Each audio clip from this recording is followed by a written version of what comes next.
Hello વિદ્યાર્થી મિત્રો, કેમ છો? હું દર્શના પરમાર મારી ચેનલમાં તમારું સ્વાગત કરું છું.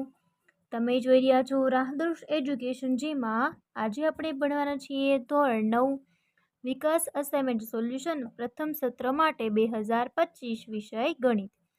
એમાં વિભાગ બી પ્રકરણ 3. ચલો શરૂ કરીએ. નીચે આકૃતિ જોઈ આપેલા પ્રશ્નના જવાબ આપણે લખવાના છે, બરોબર? ઓકે, હવે જો આ તમને કંઈક આકૃતિ આપેલી છે, બરાબર? આને પહેલું ચરણ કહેવામાં આવે છે, આ તમારું બીજું ચરણ છે, આ ત્રીજું અને આ તમારું ચોથું ચરણ છે, બરાબર? હવે જો પહેલું ચરણ છે ને એમાં એક્સ અક્ષ કેવું છે?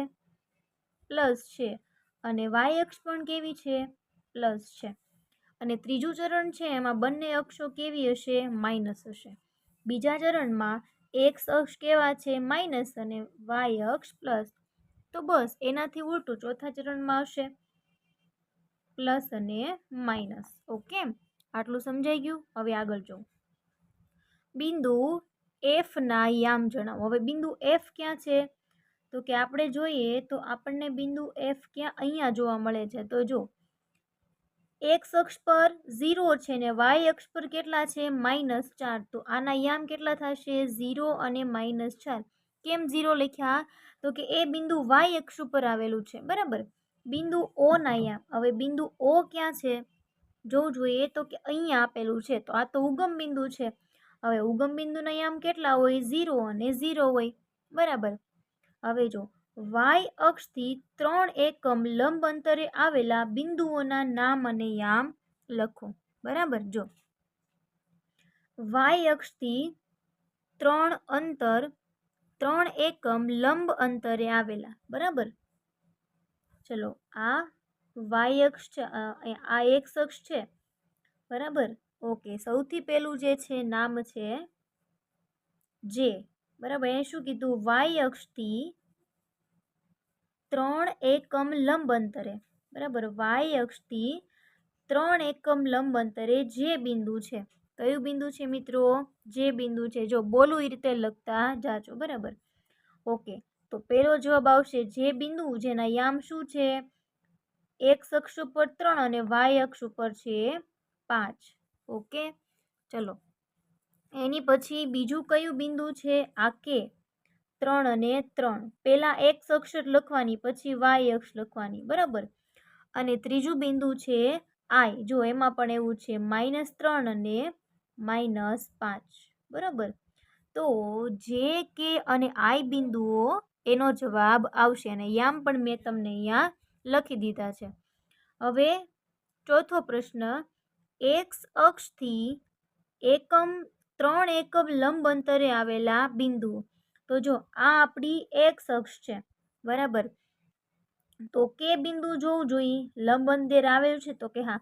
તો લખો એમાં જવાબ પેલું કે બિંદુ, -3 અને 3. ચોથાનો જવાબ બોલું છું, બરાબર? પછી એચ બિંદુ જોવું તમે, તો એ પણ લંબ અંતર કેટલું છે? 3 જ છે. એક્સ યામ 4 અને વાય યામ -3, બરાબર? એની પછીનો ચોથો પ્રશ્ન, પાંચમો પ્રશ્ન, બિંદુ જી અને બિંદુ ઈ વચ્ચેનું અંતર જણાવો. હવે જો બિંદુ જી જે છે ને એ ક્યાં છે? પહેલા ઈ જો, તો કે આપણે અહીંયા જોઈએ તો બિંદુ જી અહીંયા આપેલું છે, જેના યામ -5 અને 0 છે. કેટલા છે? -5 અને 0. પછી હવે આપણે ઈ વચ્ચેનું અંતર, ઈ બિંદુ ક્યાં છે? ઈ લઈ લો પહેલા.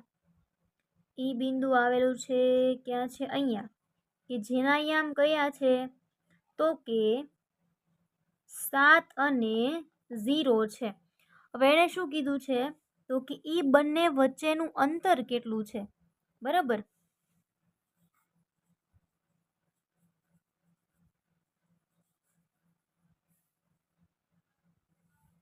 તો બિંદુ જી અહીંયા છે અને બિંદુ ઈ અહીંયા છે. 1 2 3 4 5 6 7 8 9 10 11, બરાબર? વચ્ચેનું અંતર મેળવવા માટે હજી એકવાર આપણે ગણતરી કરી લઈએ. 1 2 3 4 5 6, 7, 8, 9, 10, 11 ને 12. તો એનું વચ્ચેનું અંતર થશે 12 એકમ. કેટલું થશે? 12 એકમ. બરોબર.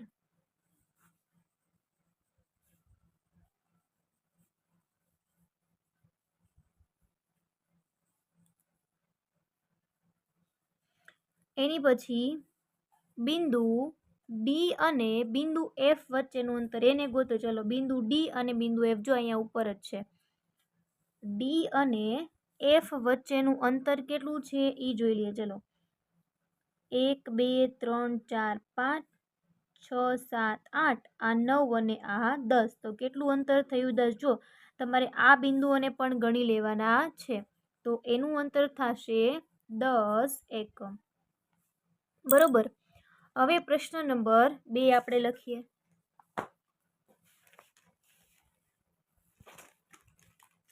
જો પ્રશ્ન નંબર 2 જે છે મેં અહીં દર્શાવેલો છે, તમે જોઈ શકો છો. જો નીચેના બિંદુઓનું નિરૂપણ કર્યા વગર જણાવો કે તેઓ કયા ચરણમાં આવેલા છે. બરાબર. હમણાં મેં તમને ચરણ કઈ રીતે છે એની માહિતી મેં આપી, તો પણ છતાં એકવાર જોઈ લો. આ પ્રથમ ચરણ છે, બીજું, ત્રીજું અને ચોથું. ભુજ 5 છે અને કોટી 3 છે. શું કીધું છે? ભુજ 5 છે અને કોટી 3 છે. બરાબર. આ જે ચરણ છે એ પ્લસ પ્લસ છે, આ માઇનસ અને પ્લસ છે, અને આ જે છે એ બંને ચરણ માઇનસ આવશે અને અહીંયા આવશે પ્લસ અને માઇનસ. બરાબર. ઓકે. ચલો તો જો ભુજ 5 છે અને કોટી 3 છે. બરાબર. તો એના બિંદુ કયા થાય? 5 અને -3. તો જોવું જોઈએ. એક્સ અક્ષ ઉપર 5 અને વાય અક્ષ ઉપર -3. તો કે અહીંયા એ બિંદુ અહીંયા આવે. બરાબર. ક્યાં આવશે? અહીંયા આવશે. તો એ બિંદુ કયા ચરણમાં આવેલું કહેવાય? ચોથામાં. ભુજ એટલે એક્સ અક્ષ થશે અને કોટી એટલે વાય અક્ષ થશે. બરોબર. તો લખીએ. ચાલો કયા ચરણમાં આવેલું છે? તો કે લખીએ ચતુર્થ ચરણમાં આવેલું બિંદુ છે. કોટી -5 અને ભુજ -3. જો -5 અને -3, તો જો કોટી એટલે વાય અક્ષ, તો કે -5 લેવાનું છે. વાય અક્ષ ઉપર -5 અહીંયા આવ્યું. ભુજ એટલે એક્સ અક્ષ, -3 ક્યાં આવશે? એક્સ અક્ષ ઉપર અહીંયા. બરાબર. તો એ બિંદુ અહીંયા આવશે. બરાબર. તો જો એ કયા ચરણમાં છે? ત્રીજામાં. તો લખીએ આપણે જવાબ તૃતીય ચરણમાં. જો ખાસ યાદ રાખજો કે ભુજ એટલે કયું અક્ષ થશે? એક્સ અક્ષ, અને કોટી એટલે વાય અક્ષ. હું અહીંયા દર્શાવી દઉં છું. બરાબર. કોટી એટલે વાય અક્ષ -5 અહીંયા છે. ભુજ એટલે +3 ક્યાં છે? આ બાજુ. એટલે એ બિંદુ કયા ચરણમાં આવેલું કહેવાય? અહીંયા આવે. એટલે ચોથા ચરણમાં. લખીએ ચતુર્થ ચરણમાં. હવે ભુજ 5 એટલે એક્સ અક્ષમાં 5 અહીંયા +5 અને કોટી એટલે વાય અક્ષમાં +3. અચ્છા, એક મિનિટ. હા, ભુજ એક્સ અક્ષ છે એટલે અહીંયા આવશે ને +5. ભુજ એટલે એક્સ અને કોટી એટલે 3. એ બિંદુ અહીંયા ક્યાંક આવે. એટલે કયું ચરણ આવશે? ત્યાં પ્રથમ ચરણ.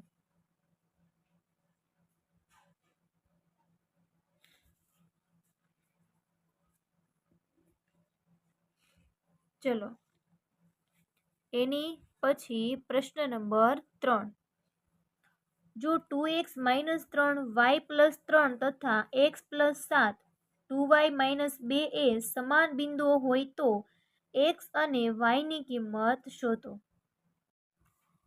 તો જો આપણે સૌથી પહેલા એ બિંદુઓ જે આપ્યા છે ને એને લખી વાળીએ. બરાબર. પછી x અક્ષને સરખાવી દેશું અને y અક્ષને સરખાવી દેશું ને એટલે આપણને મૂલ્ય મળી જશે. બરાબર. ચલો સૌથી પહેલા લખો x યામને સરખાવતા. તો ચલો આપણે x યામને જો સરખાવીએ તો 2x - 3 = x + 7. તો x ને આ બાજુ મોકલીએ એટલે માઇનસ થઈ જાય. -3 ને આ બાજુ મોકલો એટલે પ્લસ થઈ જાય. બરાબર. 2 માંથી 1 જાય x, 7 ને 3 10 x અક્ષ મળી ગયું। હવે આપણે આ બાજુ y યામને સરખાવી દઈએ તો y + 3 બરાબર 2y - 2। તો આને આ બાજુ મોકલીએ અને 3 ને આ બાજુ મોકલીએ। ચલો 2 માંથી 1 જાય એટલે -y બરાબર -5 માઇનસ માઇનસ પ્લસ થઈ જાય બંને બાજુ એટલે y બરાબર જવાબ મળ્યો 5। તેથી x અને y ની કિંમત તમને આ રીતે મળશે। એની પછી પ્રશ્ન નંબર 4। ચલો એમાં તમને રકમ જે આપેલી છે ને મિત્રો એ હું બોલું છું, બરાબર? તમારી પાસે અસાઇનમેન્ટ હશે તો તમે એમાં જોઈ લેજો કે શાળાના મેદાનમાં બરાબર વચ્ચે એક ઊભો અને એક આડો એમ 2 પટ્ટા દોરેલા છે, બરાબર? આ રીતે બંને પાટા x અને y એવી રીતે છે। જ્યાં છેદે છે ત્યાં દરેક પાટા પર ધન દિશા તથા ઋણ દિશામાં 5 મીટરના અંતરે નિશાન કરેલી છે, બરાબર? 5 મીટરના અંતરે નિશાન કરેલું છે। 4 વિદ્યાર્થીઓ છે, અતુલ, બંસી, દીપક અને ચેતન ક્યાં ઊભા છે ને હું દર્શાવું છું। જો અતુલ છે અહીંયા ઊભો છે, અહીંયા 10 અને અહીંયા 10, તો અહીંયા કોણ ઊભું છે? અતુલ ઊભો છે। પછી દીપક છે ને અહીંયા ઊભો છે, બરોબર? આ રીતે અહીંયા દીપક ઊભેલો છે। પછી બંસીની વાત કરીએ તો બંસી જે છે એ -10 અને -5 અહીંયા ઊભી છે બંસી, અને ચેતન જે છે એ અહીંથી -20 અને અહીંથી 15 અહીંયા ઊભેલો છે, બરાબર? ચલો તો તમને એમાંથી કંઈક પ્રશ્ન પૂછ્યા જો નીચે x પાટાની સૌથી નજીક કોણ ઊભું છે? ચલો કયો જોઈ x પાટાની સૌથી નજીક કોણ ઊભું છે? તો આ x પાટો છે અને આ y પાટો છે। સૌથી નજીક તમને 4 માંથી કોણ લાગે છે? તમે કહેશો બંસી લાગે છે। તો લખીએ x પાટાથી સૌથી નજીક બંસી ઊભી છે। પછી બીજો પ્રશ્ન y પાટાથી 20 એકમ અંતરે, શું કીધું છે? y પાટાથી 20 એકમ અંતરે ઊભેલા વિદ્યાર્થીઓના નામ। હવે જો y પાટો કયો છે?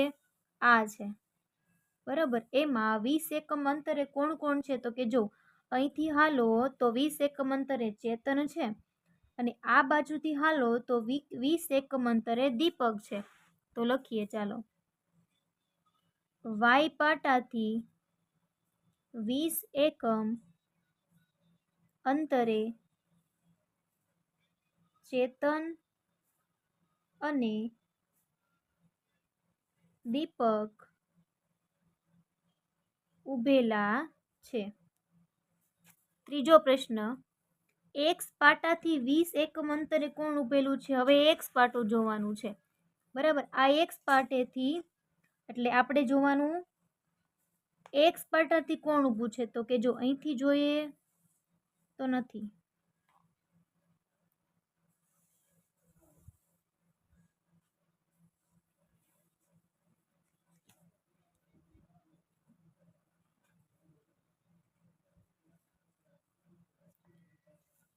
તો નીચે જોઈએ તો કે હા દીપક છે। તો લખીએ ચલો શું લખીશું? x પાટાથી 20 એકમ અંતરે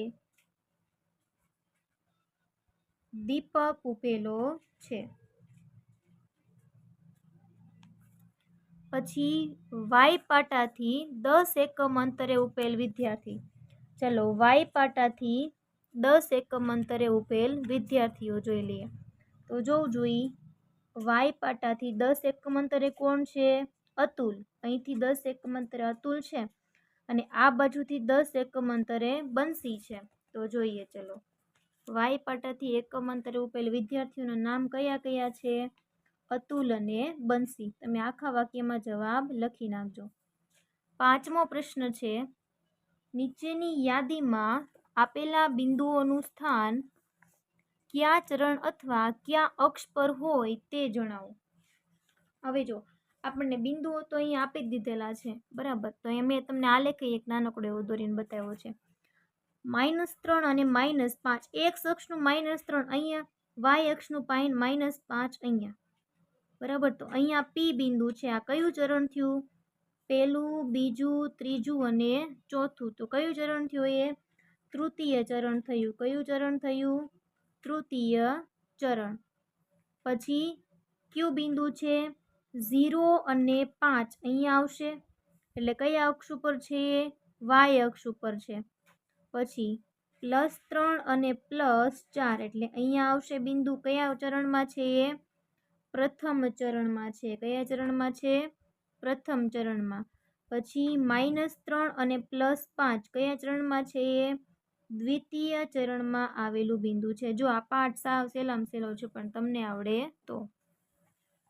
છઠ્ઠો પ્રશ્ન પૂછ્યો છે અહીંયા કે યામ સમતલના યામાક્ષો વચ્ચેના ખૂણાનું માપ કેટલું હોય છે? તો લખીએ યામ સમતલના, મિત્રો કોઈ પણ પ્રશ્ન પૂછાય આખા વાક્યમાં જવાબ લખવાનો હોય.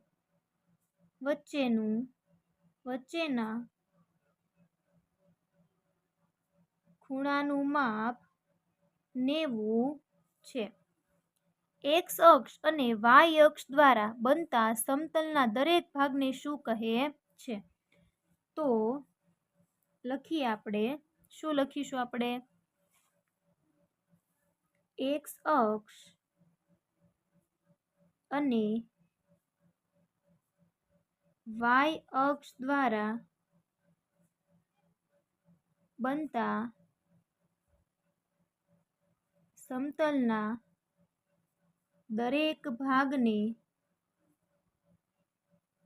ચરણ અથવા પાદ કહે છે. સાતમો પ્રશ્ન છે અને છેલ્લો પ્રશ્ન, બરોબર. એટલે અહીંયા પાઠ પૂરો થશે.